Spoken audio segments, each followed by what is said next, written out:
Oh, that was a bad slap of the dice. Hello, my friends. Welcome to Flow with Jess.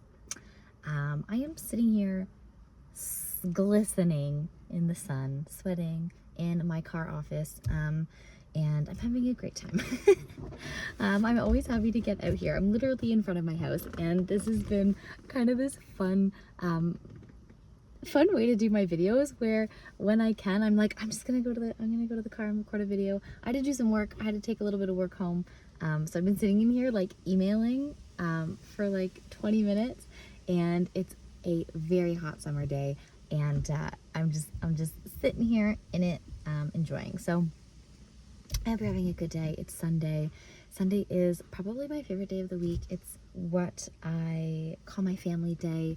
I've never enjoyed working Sundays, and I've done it for a while here and there, but it's always something that I'm like, nobody should work on Sunday. And I don't quite remember, like, I think I was teens, maybe younger, I don't remember, but I feel like I was teens or younger, where things were not open on Sunday, or like they had just started to open on Sunday, but that used to be a thing, and family day was a thing.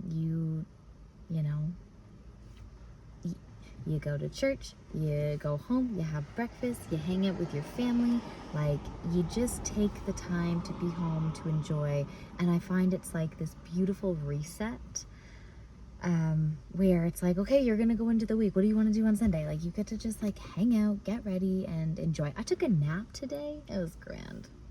We go for breakfast every Sunday. We go to the market, and we go have, I'm not drinking coffee right now, so I have a peppermint tea, and we have something to eat, and we get our local, fruits and veggies, and we get, our organic eggs and meat for the week. And then we came home, and I was like feeling sleepy. I think it was the food. I think it like got to me. So I had a little nap.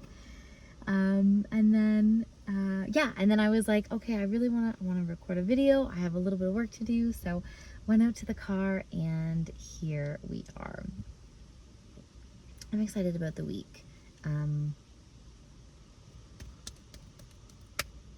I feel like I don't have anything profound to say. This has been a weird couple of days where I feel very inarticulate, and that I don't have a lot of like, this is the situation that's unfolding in my life. Here are my 2 cents. Here's the astrology for the week. I feel like I've just kind of been sitting in, and I think I mentioned this the other day, where I'm sitting not necessarily in this void space, but I'm just in a place of just contentment. I'm trying not to push anything. I'm not trying to reach any goals or ambitions. I'm just trying to like live life and be happy, and just kind of enjoy the ride. It doesn't make for the most entertaining of communication, I'm sure, but I can start crying if you want, if we're like really into that. I can just like keep the tears flowing. I'm sure I could like I could tap into that well. I had said, it was a couple days ago, and it was my first video back, I think, in a week, and I was just like this emotional roller coaster, and I was like, I wonder if I like tag crying girl, if it'll make the video get picked up. It did not. I don't think that was the key to success. Was not the key to success. But who knows what is. This is one of those interesting things about putting your face on the internet, and like doing it for you, but also there is this piece of this wonder of like, hey, can I do this? And it's like, what does that even mean? And I think I've said before, one of my biggest challenges of coming on here is that I don't have like links for things. I don't have downloadable content. I'm not trying to sell anything. I'm not a business. I don't have products. I don't have offerings. I just come on here and chit chat. And so I kind of feel like this fraud, because I'm not trying to make necessarily something out of this, but also there's this part of me that's like, but like I don't know what I could make out of this, but like maybe I want to make something out of it. How cool would it be to, you know, you can make money on YouTube. That's cool. You can create a mailing list if you wanted. I don't know if I do like writing. I restarted my Substack. I wrote one thing, so we'll see if that continues. I would like to keep writing. I have so many journals, and I love writing, but they're just like sitting there, and I haven't done anything with them. And I've realized it's like you can just type and post. You can just post things, and then people can come across it, just like they did for your YouTube channel. So as somebody who's been trying to be like a writer and a speaker and a singer and all of these things with all of my throat chakra-ness, in whatever capacity that's meant to be, you know, expressing myself in the way that I just feel like I want to, because I don't know why. It just is something that I'm called to do, which I find weird. I find it so weird. It's like beautiful, but weird to be like, if, you know, I think of somebody being like, what do you do with your life? And what do I say? I express. I express myself through words. It's like, what does that mean? We're in this really interesting world these days where, you know, the internet obviously has created this different economy, and, you know, you can be a YouTuber as a job, quote unquote. You can sell things on there. You can go thrift in your local community, and then you can sell things on eBay and make a living off of it. Like, that's pretty interesting. Or you can do what I'm doing. You can just like have conversations with people. You can channel light codes. You can do karaoke parties. You can do anything that you want. And with a little bit of luck and hard work and consistency, right? You can do things with that. And just like 20 years ago, 25 years, 30 years, like you couldn't do that. People would be like, what do you do for a living? And you say, I'm a doctor. I'm an architect. I'm a teacher.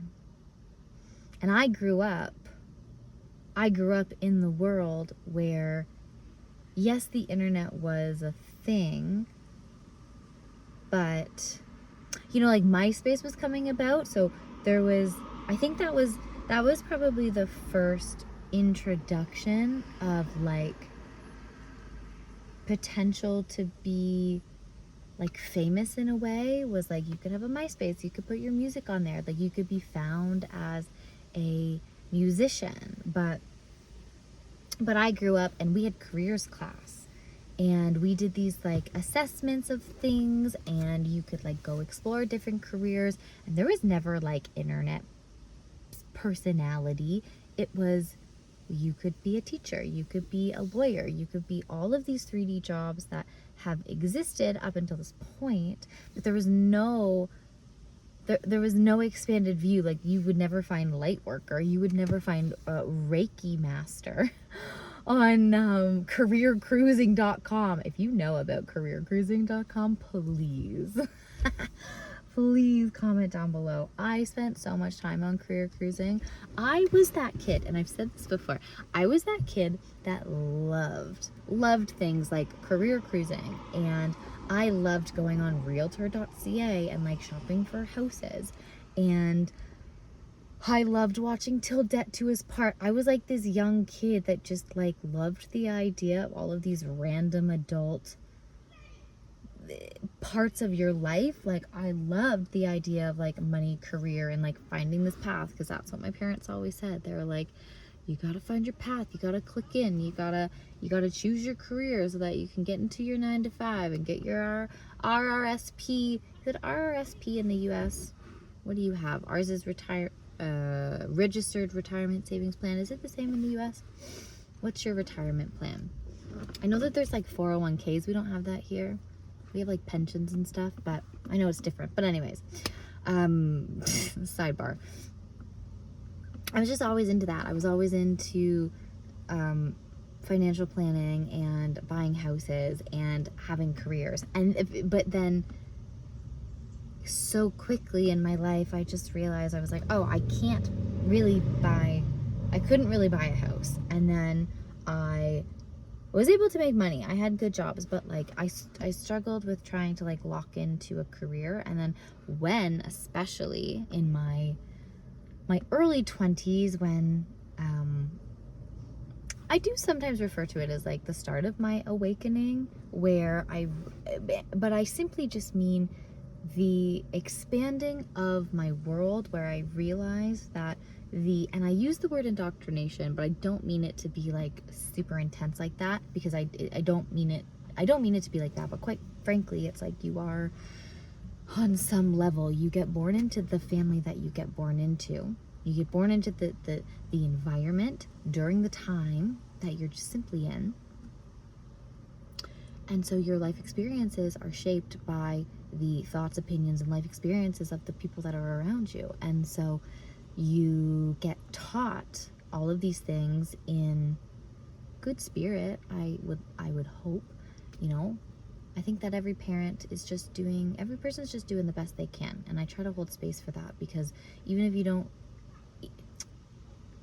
gosh, so many thoughts, but having a lot of parental issues these days. But I've completely, you know, the accepting of your parents and the forgiving of your parents, I think, is a really, really, really big step in the journey of becoming your own sovereign individual, because they did the best they could. And when you realize that they're just people too, and they were just following their hearts, and even if you're like mad at them for the way that they raised you, because they don't have your value systems may not align with them, forgiving them for the actions that they took and the choices that they make is so important, because then that gives you the freedom to say, I love you, thank you for everything that you did, but I'm going to choose a new path. I'm going to choose to do things differently, because I just simply am in a different time, with different resources, with different values, with different environments. And I am just simply a different human being than you. And I'm going to make those choices based on my own desires to do so. But then there's like this butting of heads that happens, because they're still in their own zones and their own worlds, and they haven't broken free necessarily. Some people have, of like their own conditioning. But when you break free of your conditioning, and then you talk to people that haven't broken free of their conditioning, there's like this butting of heads where they like just don't understand. Like my dad said to me, and I was like, I can't let it go. I mean, I have, but it's something now that's in my mind, of like the reminder of why I'm doing what I'm doing, and I'm making the choices to, yes, forgive my parents, you know, and be so grateful for everything that they've done. But also there has to be this level of distance where we just simply have different philosophies of life. He was like talking, and he was like, and he said, and it seems simple, right? He said, you know, I'm never gonna have $1 million. You're never gonna have $1 million. And I was like, don't you put that on me. I plan on having $1 million. I have been working towards organizing my psyche, reprogramming my subconscious to accept money, and to be like, I deserve abundance. I deserve wealth. Not entitled, I don't like that word. I welcome wealth, because what that wealth will bring me is so much good. And reprogramming my subconscious to accept money and to bring it in, because we so often, even though we're like, we have so many issues surrounding money, and a lot of it stems from, you know, our upbringing typically, right? Think about the people who grew up in the Great Depression, or their parents did, and then the parents were always talking about rationing, you know? It's like they didn't mean to set their kids up for a world where they needed to do that. They were trying to set their kids up so that they wouldn't have to go through that same situation. So they were like, make sure you're frugal, make sure you do this, make sure you do that. But by doing that and having a frugal mindset, you're not allowing yourself to live in the fact that this is a very abundant universe. Very abundant. And again, there's complications. There's complications, of course, right? But, and I'm sugarcoating, not sugarcoating. I don't mean to say sugarcoating. Again, as I always do, this is like preliminary thought process that has to still be refined. But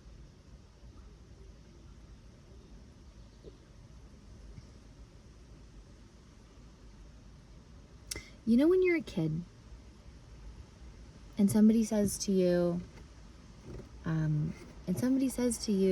they make a comment about you being fat or you having a bad voice, and you internalize that, you can go people go their entire lives, decades, with that one thought, I have a bad voice, and they never sing again. They never talk. Or they think that they're fat and they force themselves on diets and they calorie count, and they look in the mirror and they can't accept their body because all they see is that they're fat, because that one little thought gets into their mind, and you hold on to that for your life and you do not release it, and you organize your entire life around that thought. Same thing with money. And so the point I'm simply trying to make is that, like, I just didn't like that. My dad did that because he was like, you're never gonna, and I was like, don't you put that on me. That's not my mindset. That is not the reality that I live in, sir. And I'm sorry that you live in that reality where you feel like you can never have that in your life. And I'm sorry that you haven't broken that conditioning. And I've also had to work a lot with, I think we all want to fix people, especially when we get to a point where we've broken the seal, we've broken these conditions, and we have different thought processes, and we feel differently about ourselves, and we've broken free of it, and we've reprogrammed our subconscious, and we want to say to the world, we want to say, hey, you don't have to live like this. You don't have to. You can forgive your parents. You can drop that thought that somebody said you're fat. When somebody said that you couldn't sing when you were 7 years old, you can sing. You can absolutely sing. You can drop that. You can completely change your reality at a drop of a dime. Just like your world can change so quickly, or it can be slow. It can be totally deliberate. I've had to spend a lot of time being very consistent in my choice of actions in order to shift and create the reality that I want to be in. And so yeah, it's like I do live in a world where I believe that I can have $1 million. I certainly do.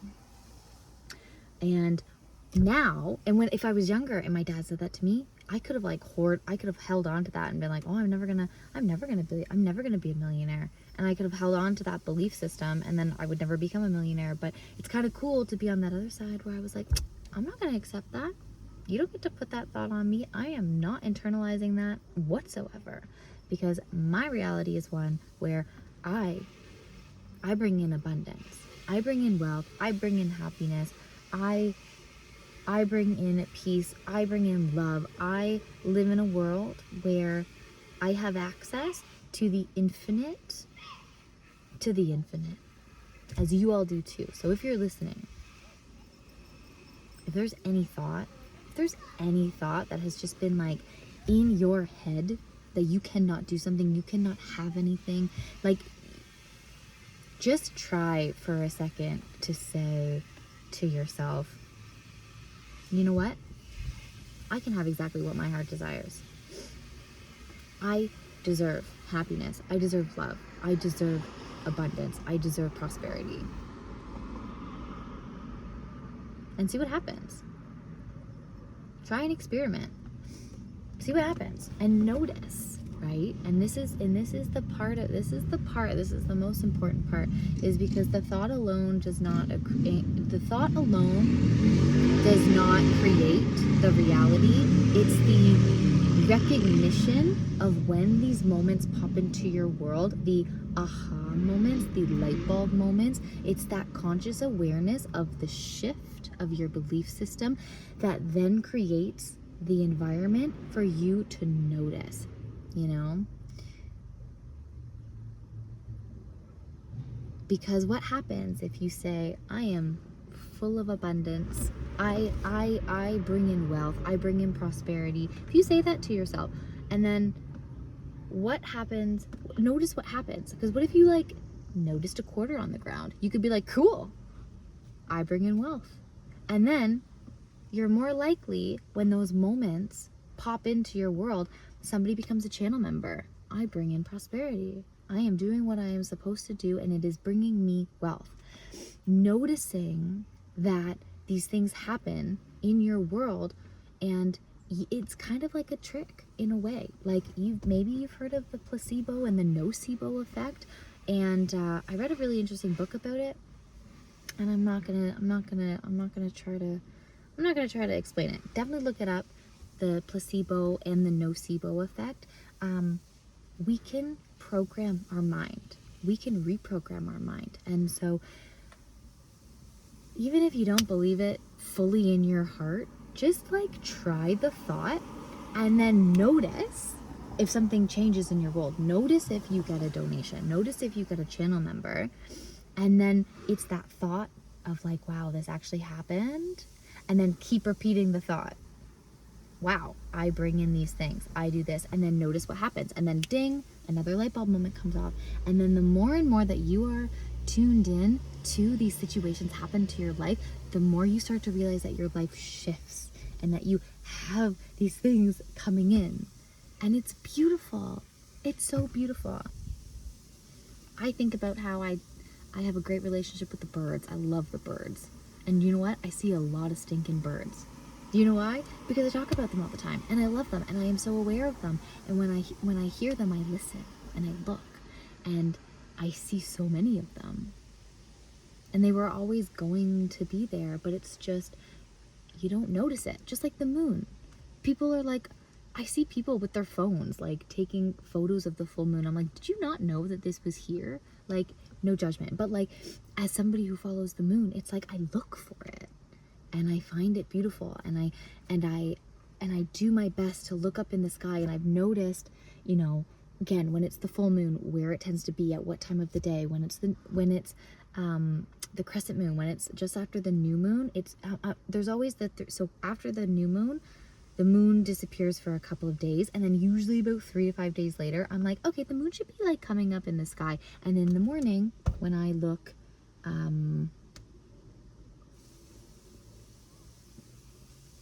this way, she's usually there in the mornings. And I'm like, oh no, right here, up here.